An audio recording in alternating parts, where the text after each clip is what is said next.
হুম হুম।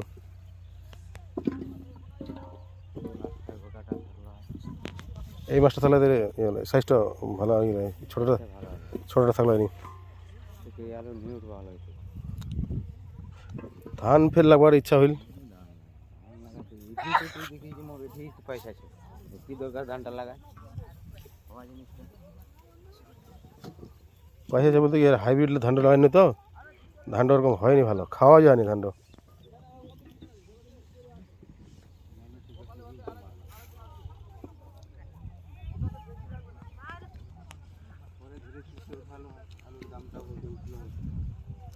উঠবে